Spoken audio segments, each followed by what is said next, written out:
The situation seems to be worsening by every passing day between Indian and Chinese forces on the line of actual control along the Pangong Tso Lake in Ladakh.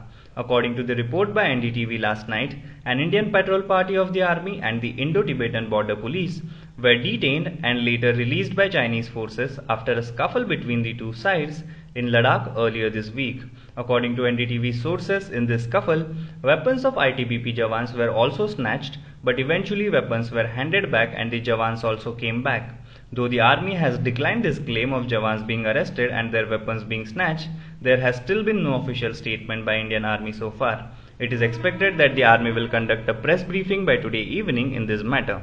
Moving on to the next news, India reported the highest ever daily spike of 6,767 cases of COVID-19 today, as the total number of coronavirus cases jumped to 1.31 lakh.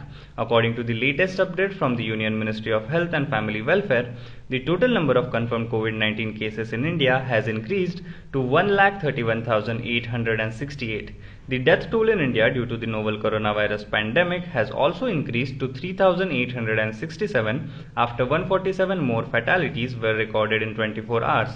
Moving on to the next news, a day before domestic flights are set to resume across the country, there is still confusion about the rules and readiness in states.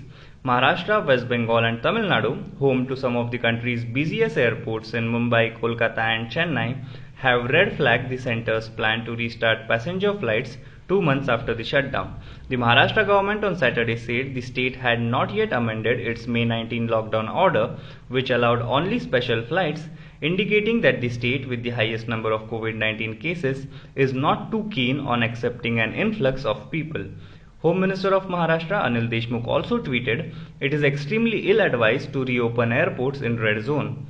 Moving on to the next news, West Bengal Chief Minister Mamata Banerjee on Saturday asked for more time to restore electricity and other essential services after Cyclone Amphan tore through the state on Wednesday, causing damage worth Rs 1 lakh crore to infrastructure and crops. "It's just been 2 days since the catastrophe. We are all working day and night. Please be patient. We are trying to restore everything as soon as possible," she said at news conference. Hundreds took to the streets at different places in Kolkata and around on Saturday to protest against what they said was the slow government response to power cuts and flooding after the devastating cyclone. Moving on to the next news, the Chinese Virology Institute in the city of Wuhan, where COVID-19 first emerged, has 3 live strains of bad coronavirus on site, but none match the new contagion wreaking chaos across the world, its director has said. Scientists think COVID-19, which first emerged in Wuhan and has killed some 340,000 people across the world, originated in bats and could have been transmitted to people via another mammal.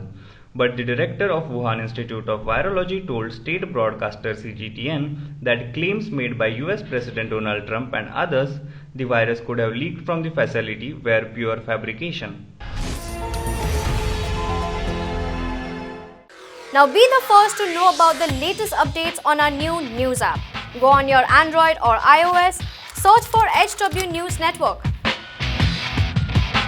Download our app, choose the language you prefer to get updates in, and be up to date with the latest news.